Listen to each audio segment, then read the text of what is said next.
শুভ সন্ধ্যা। সকলকে শুভেচ্ছা জানিয়ে শুরু করছি বাংলাভিউ সারাদিনের খবর। স্টুডিও থেকে এই মুহূর্তে সরাসরি যুক্ত হয়েছে আমি শ্রাবণী তালুকদার। এই অনুষ্ঠানের মাধ্যমে আপনাদেরকে জানিয়ে দেওয়ার চেষ্টা করি সারাদিনে ঘটে যাওয়া কিছু গুরুত্বপূর্ণ খবর সংক্ষিপ্ত রূপে। চলুন প্রথমেই জেনে নেওয়া যাক বৃহত্তর সিলেট বিভাগের বিভিন্ন খবর। Sylhet MAG Osmani medical college হাসপাতালের ইমার্জেন্সি বিভাগের সামনে অ্যাম্বুলেন্স চাপায় এক বৃদ্ধ রোগীর মৃত্যু হয়েছে। আজ সোমবার 23 মে বেলা 2:30টার দিকে এই ঘটনাটি ঘটে। নিহত ব্যক্তির নাম আব্দুল মালিক। তিনি মৌলভীবাজার সদর থানার বাউলবাগ গ্রামের মৃত সোয়াবুল্লাহর ছেলে ছিলেন। ওসমানী হাসপাতালের পুলিশ ফাঁড়ির ইনচার্জ জানিয়েছেন, আব্দুল মালিক 2 দিন আগে ওসমানী হাসপাতালের 26 নম্বর ওয়ার্ডে ভর্তি হয়েছিলেন। একটি পরীক্ষা করানোর জন্য আজ বেলা 2টার দিকে তাকে স্বজনরা হাসপাতালের নিচে নামান। আব্দুল মালিক হাসপাতালের ইমার্জেন্সি বিভাগের সামনে একটি গাছের নিচে দাঁড় করিয়ে রেখে তার স্বজনরা গাড়ি আনতে গেলে একটি অ্যাম্বুলেন্স ব্যাক গিয়ারে ঘোরানোর সময় আব্দুল মালিককে চাপা দেয় এবং ঘটনাস্থলেই তার মৃত্যু ঘটে। জানা যায় অ্যাম্বুলেন্সটি আলমদিনা অ্যাম্বুলেন্স সার্ভিস নামক একটি প্রতিষ্ঠানের এবং যিনি অ্যাম্বুলেন্স চালিয়ে রোগীকে চাপা দিয়েছেন তার নাম সজীব আহমদ। তিনি মূল চালকের সহকারী। চালকের অনুপস্থিতিতে অ্যাম্বুলেন্সটি চালাতে গিয়েছিলেন সজীব। সিলেট মেট্রোপলিটন পুলিশের অতিরিক্ত উপকমিশনার বিএম আশরাফুল্লাহ তাহের জানিয়েছেন, পুলিশ অ্যাম্বুলেন্সটি জব্দ করেছে, তবে সজীব আহমদ পালিয়ে গেছে এবং তাকে আটকের চেষ্টা চলছে।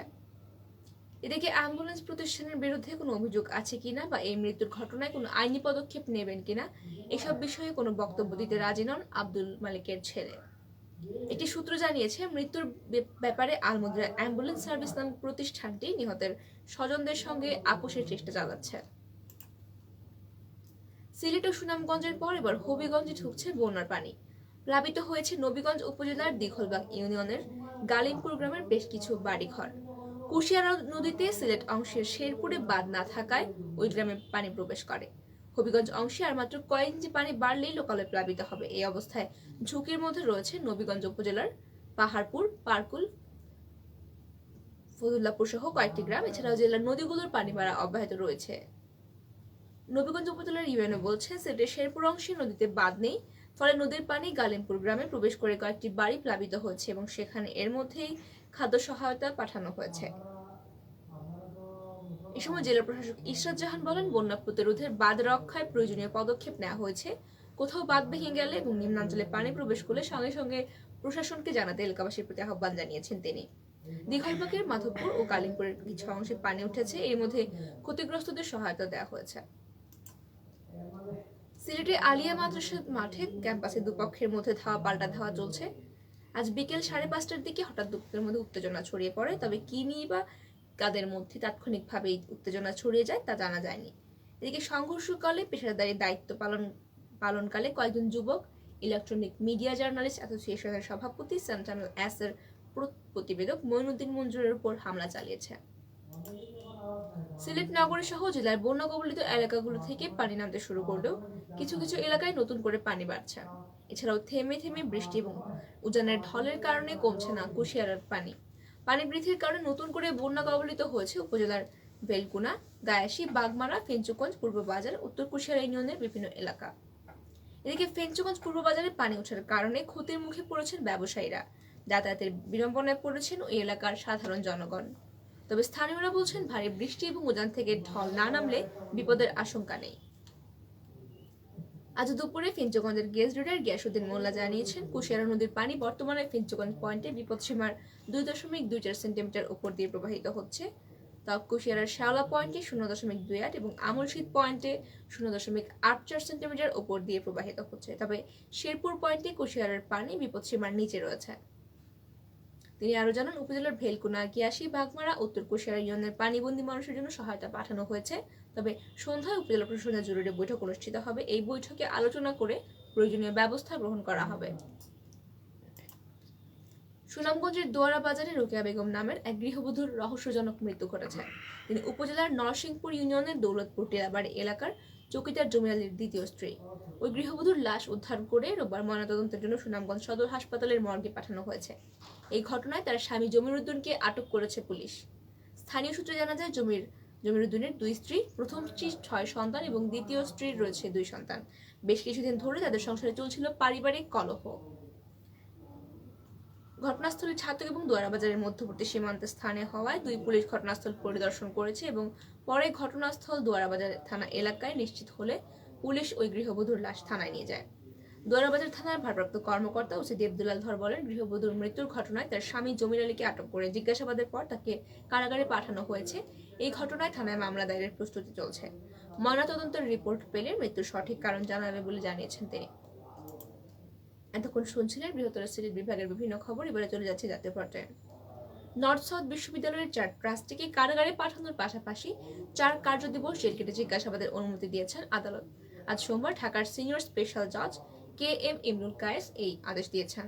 দুদক আইনজীবী মোশাররফ হোসেন কাজল জানান, মামলার এই ঘটনার সঙ্গে আর কারা জড়িত, কিভাবে দুর্নীতি হয়েছে এবং কিভাবে মানি লন্ডারিং এর ঘটনা ঘটেছে তা জানতে জেল গেটে জিজ্ঞাসাবাদের অনুমতি প্রার্থনা করা হয়। সেই প্রার্থনা বিবেচনায় নিয়ে আদেশ প্রাপ্তির 7 দিনের মধ্যে 4 জনের প্রত্যেকে একদিন করে জেল গেটে জিজ্ঞাসাবাদের অনুমতি দিয়েছেন আদালত। উচ্চ আদালতের আদেশ অনুসারে আগাম জামিন আবেদনের খারিজের পর রোববার রাত 11টার পর হাইকোর্ট থেকে প্রিজন ভ্যানে করে তাদেরকে শাহবাগ থানায় নিয়ে যাওয়া হয়। সোমবার দুপুরে তাদের আদালতে হাজির করে কারাগারে আটক করার পাশাপাশি জেল গেটে জিজ্ঞাসাবাদের আবেদন করে দুদক। অপরদিকে আসামি পক্ষ ডিভিশন চাওয়া হয়। ডিভিশনের বিষয়ে কারাবিধি অনুযায়ী ব্যবস্থা গ্রহণের আদেশ দিয়ে তাদের কারাগারে পাঠানো হয়েছে। আওয়ামী লীগের সংসদ সদস্য হাজী মোহাম্মদ সেলিমকে রাজধানীর বঙ্গবন্ধু মেডিকেল কলেজ হাসপাতাল বিএসএমএমইউতে পাঠানো হয়েছে। আজ সোমবার সকাল 9টায় অ্যাম্বুলেন্সে হাজী সেলিমকে কেরানীগঞ্জ কেন্দ্রীয় কারাগার থেকে হাসপাতালে আনা হয়। তথ্য সত্যতা নিশ্চিত করেছেন বিএসএমইউ হাসপাতালের পরিচালক ব্রিগেডিয়ার জেনারেল মোহাম্মদ নজরুল ইসলাম খান। তিনি বলেন, কারাগারে থাকা হাজী সেলিমকে আজ সকালে হাসপাতালে ভর্তি করা হয়েছে। তিনি হৃদরোগে আক্রান্ত। হাসপাতালের হৃদরোগ বিশেষজ্ঞ চিকিৎসকের তত্ত্বাবধানে তাকে চিকিৎসা দেওয়া হচ্ছে। ডলারের দাম বাড়লো আরো 40 পয়সা। বাংলাদেশ ব্যাংক আবারও মার্কিন ডলারের বিপরীতে টাকার মান কমিয়েছে। আজ সোমবার প্রতি মার্কিন ডলারের বিনিময় মূল্য 40 পয়সা বাড়িয়ে 87.90 পয়সা নির্ধারণ করা হয়েছে। তবে ব্যাংকগুলোকে 88 টাকা আদায়ে আমদানি বিল করার সুযোগ দেওয়া হয়েছে। ডলারের দাম আরেক দফা বাড়ানোয় রপ্তানিকারক এবং প্রবাসীরা লাভবান হবেন। অন্যদিকে আমদানিকারকদের খরচ বাড়বে। এর আগে গত সোমবার 80 পয়সা বাড়িয়ে 87.50 পয়সা করা হয়েছিল। অবশ্য আজকেও অনেক ব্যাংক 100 টাকা দরে প্রবাসী সংগ্রহ করছে এবং রপ্তানি বিল নগদায়ন করছে। এতে করে আমদানিকারকদের বেশ দামে ডিলার নিতে হচ্ছে। জানা যায়, জানুয়ারি মাসের শুরুতে ডলারের বিনিময় মূল্য 20 পয়সা বাড়িয়ে 86 টাকা করেছিল কেন্দ্রীয় ব্যাংক। আর 23 মার্চ তা আবারও 20 পয়সা বাড়িয়ে 86.20 পয়সা করা হয়েছিল। গত 27 এপ্রিল বাড়ানো হয় 25 পয়সা এবং 9 মে ডলারের বিনিময় মূল্য 25 পয়সা বাড়িয়ে 86.70 পয়সা নির্ধারণ করা হয়েছিল। প্রেমের বিয়ে নিয়ে দুই পরিবারের বিবাদের জেরে ছেলের মা ও দুই মামার হাতে মেয়ের বাবা খুনের ঘটনায় 4 জনকে গ্রেফতার করেছে পুলিশ। সোমবার ভোরে নগরীর শম্ভুগঞ্জ এলাকা থেকে তাদেরকে গ্রেফতার করা হয়। কোতোয়ালি মডেল থানার ওসি ফারুক হোসেন বিষয়টি নিশ্চিত করেছেন। তিনি জানান, বিকেলে গ্রেফতারকৃতদের আদালতের মাধ্যমে কারাগারে পাঠানো হয়েছে। তিনি জানান, এর আগে রবিবার সন্ধ্যায় নগরীর মাসকান্দা দক্ষিণ পাড়ার শাহী মসজিদের পাশের দোকানে এই হত্যাকাণ্ডের ঘটনা ঘটে। ফারুক হোসেন জানান, গত রমজান মাসে রফিকুল ইসলামের মেয়েকে ওই এলাকার রানু বেগমের ছেলে বিয়ে করেন। রানু বেগম প্রেমের বিয়ে মেনে নেননি। এই নিয়ে দুই পরিবারের মধ্যে কলহ বিবাদ চলছিল। এবারে আন্তর্জাতিক। ইরানের দক্ষিণ পশ্চিমাঞ্চল নির্মাণাধীন একটি ভবন ধসে 4 জন নিহত হয়েছেন। ধ্বংসস্তূপের নিচে এখনো চাপা পড়ে আছেন অন্তত 80 জন। আজ সোমবার এএফপির এক প্রতিবেদনে তথ্যটি জানানো হয়েছে। দেশটির রাষ্ট্রীয় টেলিভিশনে খবরে বলা হয়, খুজেস্তান প্রদেশের রাজধানী আবাদানে নির্মাণাধীন একটি 10 তলা ভবনের আংশিক ধসে পড়েছে এবং ধসে পড়ার কারণ তদন্ত করা হচ্ছে। জাতীয় উদ্ধারকারী সার্ভিসের মুখপাত্র মুস্তফা খালিদি বলেন, এখনো পর্যন্ত 4 জনের মৃত্যুর খবর পাওয়া গেছে এবং আরো 21 জন গুরুতর আহত অবস্থায় চিকিৎসাধীন রয়েছেন। রেড ক্রিসেন্টের আঞ্চলিক শাখার তথ্য মতে ধ্বংসস্তূপের নিচে এখনো পর্যন্ত 80 জন চাপা পড়ে রয়েছেন। তাদের অবস্থান শনাক্ত করতে উদ্ধারকারী দলের কুকুর মোতায়েন করা হয়েছে। ধসে পড়া ভবনটি আবাদানের ব্যস্ত সড়কের পাশে অবস্থিত। সেখানে প্রচুর বাণিজ্যিক ভবন, হাসপাতাল এবং অনেক ধরনের সরকারি দপ্তর রয়েছে। এবারে খেলার খবর। সিরিজের শেষ টেস্টে শ্রীলঙ্কার বিপক্ষে ধ্বংসস্তূপে দাঁড়িয়ে দুর্দান্ত সেঞ্চুরি করেছেন লিটন দাস এবং মুশফিকুর রহিম। বিপর্যয় কাটিয়ে 6ষ্ঠ উইকেটে রেকর্ড গড়ে দলকে নিয়ে গেছেন নিরাপদ অবস্থানে। তাদের জুটিতে এসেছে 253 রান। সোমবার মিরপুর শেরেবাংলা জাতীয় ক্রিকেট স্টেডিয়ামে প্রথম দিন শেষে বাংলাদেশের সংগ্রহে 5 উইকেট 277 রান। এদিকে মুশফিক টেস্ট ক্যারিয়ারের শ্রীলঙ্কার বিপক্ষে 3য় এবং নিজের 9ম সেঞ্চুরি করেছেন। অপরদিকে 3য় সেঞ্চুরি হাঁকানো ক্যারিয়ার সেরা ইনিংসে 153 রান করলেন লিটন। মুশফিক অপরাজিত আছেন 115 রানে। ইতিহাস গড়াই অবিচ্ছিন্ন জুটিতে 253 রান এলো। দলীয় 24 রানের মধ্যে 5 উইকেট হারানোর পর টেস্ট ইতিহাসে 17 রানের জুটিও ছিল না আগে কখনো।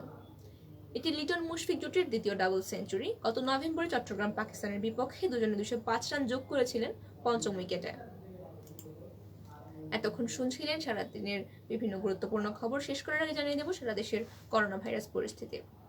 টানা 30 দিন মৃত্যুহীন থাকার পর গত শনিবার করোনায় একজনের মৃত্যুর খবর দিয়েছিল স্বাস্থ্য অধিদপ্তর।